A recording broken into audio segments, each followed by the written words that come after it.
Hello viewers at home, welcome to another beautiful edition of AGRI-PRENEUR on Independence Television. I'm Simon Adeniji.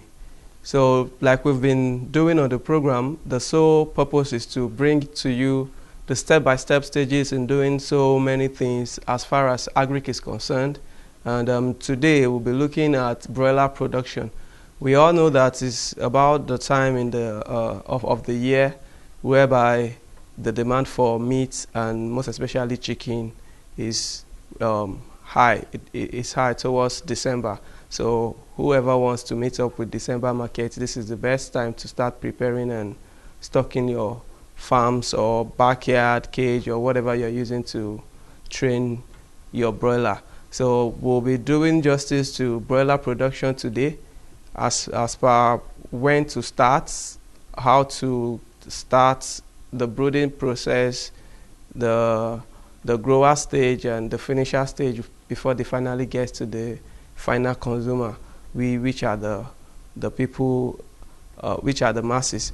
So basically, broiler is another aspect of agric that targets chicken production. Chicken meat is used for different varieties of things that we can see in the market. It could be packed, it could be sold fresh, live or killed, frozen, and it could be processed into a whole lot of other dishes that we have in the house. So however, we should not forget that the lifespan of this chicken, which is broiler, starts from the farm. And we'll start from looking at the brooding process of the farm. That is when this chicken comes out from egg, where we call them day-old. So the day-old broiler now, the price is not stable, and we all know that whatever your cost of production is what will determine your sale at the end of the day. So after getting a day-old broiler, and like I said, there are a lot of people that doesn't really know there's difference in breeds and species of broilers that we have in the market. So you of course need to get the best breed. That is the starting point. When you're able to get the best breed of broiler, it has a long way to go in whether you are going to be successful in that particular production or not, because not getting the right breed means that instead of spending on the necessary things, you might be probably spending on medication and trying to control mortality rates and the likes. So getting the right breed can never be overemphasized, like I always tell us on the program. So once you get the right breed, the next thing is there's a lot of people doesn't know that broiler at day old too has a kind of vaccine that they are supposed to be given. Some broilers should be vaccinated at day old. Most of these vaccines are done in the hatchery before you move them to your farm. So you don't want to miss this, and if you're buying from the agents or from anybody that is not so direct into the hatchery, you must make sure that you get the best breed and it is vaccinated before transportation into your farm. And lest I forget, there are things that you need to put in place before your birds arrive. That is the brooding pen preparation. What brooding pen preparation entails is the biosecurity practice and the cleanliness that you have to put in place before your birds arrive. The pen has to be fully sanitized and clean over and over again to ensure that there is no there's no disease roaming around or from the previous batch you might have done, or even if it is the first production on your farm, it still has to be very clean, because bacteria and infections are not something that you can see. So you really want to put the cleanliness of that pen as a priority. Now, when that is done, of course, you should know that the biosecurity aspect of broiler production has to be top-notch, knowing to the fact of the way they could come down with diseases and how hard it is to control their death rate. So the best thing is to put the necessary measures in place so that you don't experience death at all, instead of running for how to control it. That is why we always preach prevention rather than cure on the program. So then, after you might have put in place the necessary things, make sure that your feeders, your drinkers, the lighting system that you want to use, maybe it's charcoal, is the normal gas brooding plants, whatever method you want to use to give them heat, make sure that everything is intact. So don't bring in your bed, then start running up and down to get their feeder and drinker. In fact, the feeder they are going to eat should be on ground, and the necessary first aid drugs and vaccine that, if need be, should also be on ground. If you have proper facility to keep vaccine, because vaccines can only be kept in some kind of condition. So if you have the right condition to keep vaccine, it is always advisable that you have everything at your fingertip in your farm before you bring in your birds. But even if you still don't have that kind of facility, you can always get your birds and make sure that you get all these things from the right sources, whereby you are not spending and not getting results. After your birds might have arrived, the next thing you need to look into is the heating program. Every bird has a kind of heating program that has been pre-scheduled for them to undergo if you want the best result from them. Heating program means the time to give them light, the time to give them heat, the time to withdraw the heat, and the time to increase, the time to give them light, heat, and the time to increase or decrease or put all these things off. We should know that this is the cold part of the year, and you don't want to leave your birds in cold, because that is the number one thing that can wipe out your bird right from when you bring them. At day old, they are very tender and needs top-notch care. A farmhand or an experienced person should always be around to take care of your chicks at day old. And the following I'll be talking about now are the sensitive things that you should look out to during the brooding process. Number one, you should know that when your birds are clustered together, they need heat to avoid stampeding. What we mean by stampeding? Stampeding is a term we use when birds are gathered together and results in mortality. That is why they come up on each other. They start matching each other to get heat from themselves. So when you notice that your broilers are not spread around in your pen, then it should send a signal to you that your chicks need heat. You need to give them heat. If there's heat before, it means that you need to increase it until you see them spread around and playing. A healthy chick, even at day old, doesn't cluster together and they don't isolate so much. They play and jump from one place to the other. And the type of feeding and drinking trough that you choose to use is also very important. We have series and different types of feeding and drinking troughs in the market, but you need the advice of an expert to tell you the best one to use in terms of, so that you'll be able to reduce shortage in terms of loss, waste, and all those things. So then the feeding trough has to be the one that is accessible to them. Don't use the one that they cannot access feed from, or the one that is easy for them to go into and shatter the food around with their leg. So those are the basic things that you might really want to put in place. And I'll be back shortly, but before then, stay tuned as I show you a short clip on what I've been saying so far.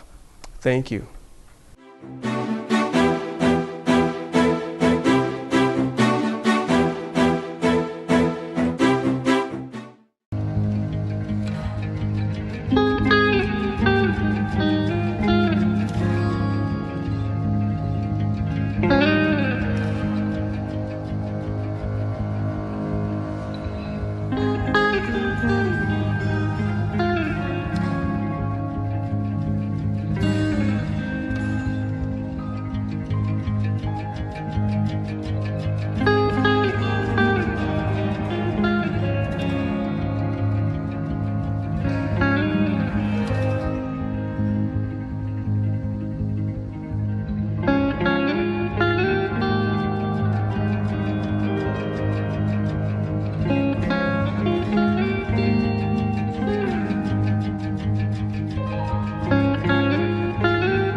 Welcome back. It's still AGRI-PRENEUR on Independence Television. And like you've seen and what we are discussing today, broiler production. So you see that the video you watched earlier is what it looks like in the brooding pen. You need heat, you need lights. The lighting system has to be properly checked. The time to put it off, there should be time to put it off. You don't want to keep your chicks awake 24 hours every time. So there's a time to put it off. If you're putting the lights off, does not necessarily mean you have to put the heat off. So you need to know all these things to get the best from your birds. So going forward now, the kind of feed that you choose to give your birds is another thing that you really need to look into. Obviously, there are people that has been asking and wanting to know if it is advisable to use a locally formulated feed for your broiler from the starting stage, that's from the day old. I wouldn't say it is not possible outrightly, because if you have access to top-notch raw materials. So what I mean by top-notch raw materials is if you're using the imported ones, make sure it is not hydrotreated, make sure you're not buying fake, and make sure you have the right formula that gives you the right nutrition charts for what the chicks need. You're not just going to buy something that is giving them feather instead of flesh at that stage, because at the end it could be disastrous. So if you're spending, you must make sure that you're spending in the right way. And of course, you have to take record of your expenses, no matter the aspect of farming you're going into. The record of your expenditure and daily record of the things and activities on your farm will actually give you an overall knowledge of what your farm is going to look like, whether or not you're going to make profit at the end of the day. And this is something that gives you a benchmark on decision making when it comes to price, placing price tag on your goods at the end of the day. A farm that lacks proper record keeping will just be doing something like it's going to look more like a rat race, and I'm certain you don't want to do that. So you have to put in place their record. A basic knowledge of what you need in the record keeping is the vaccination record. The vaccination record is very vital. The feeding record, that is to know what they consume in terms of kg or whatever scale method you're using. The water method, the water that you give to them, you have to know their rates of consumption when it comes to water. You have to keep mortality record. Take for instance, you have 100 chicks, day old broiler. You have to take record of when you receive them into your farm and their growth. And if you're not the type that scale your chicken or birds time to time to determine their average weight, it might be difficult for you to actually spell out the progress in terms of body weight as time goes on. So weighing your chicken at interval gives you an average idea of the progress on your farm. When we're saying weighing them on the average, it doesn't mean that you have to pack out all the birds you have in your farm and start weighing. Average scaling is a method whereby you pick out few. Take for instance, you take out 10 pieces and you scale them. Whatever the result gives you, whatever the scale gives you in kg or whatever you're using, you divide it by the number of birds that you have scaled. That's what gives you an average knowledge of what the birds are weighing in kilogram or whatever scale method you are using. So, this week, if you scale and you're having, let's say, 200 gram as average, you should know that if they have consumed more 5 kg within the week, if you are scaling them, you should not have less than 200. Rather, there should be an increase. So these are the things that you really need to take note of. It's not that we can buy chicken, we can buy feed, we can provide water, we can provide light and heat, and that is just all there is to be a successful farmer. It takes more than what you can provide, because even if you are spending and it's not in the right way, you might not be able to break even when it comes to marketing your livestock. And then another thing is, after all these things that have been said and done and put in place, you need to monitor the growth of your chicken in terms of drugs and vaccination, medicine and vaccination. Unlike every other birds, broilers vaccination is a bit easier because most of them, unless you choose to do otherwise, is spray. You can spray their vaccine and make sure that whatever vaccine you use is being kept inactive till the time of use. What I mean by this is most of us don't know that the vaccines we use are live virus that we are trying, live virus of what we are actually trying to prevent from the birds or any livestock that we introduce it to. So an active vaccine, if you peradventure you are unlucky to use an active vaccine, it basically means that the virus you're trying to prevent is what you are giving into your birds or livestock. That is why we have to follow rudiments of keeping vaccine. If you have to keep them, there's a certain degree of temperature that you can keep them. They should not be exposed to direct sunlight, and lots more that you see on any of the vaccine that you're using is always there on the leaflet or the how to do it. So those are the things that you need to know. And I'll take a short break again, showing you another stage in the growth of broilers production. Stay tuned, I'll be back shortly.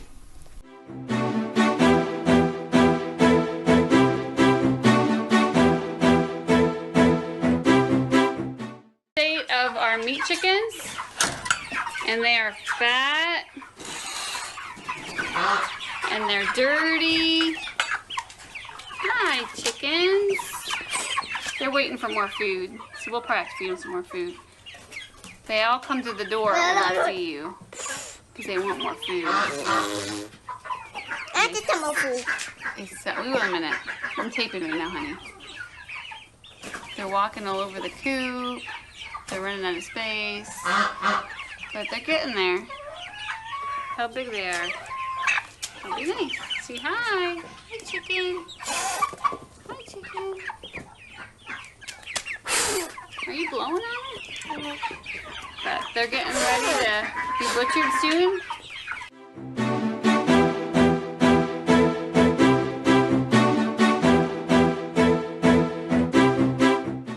So today, without wasting much of our time, I believe that we have seen and learned one or two things from the program today, today's episode, which is titled Broiler Production.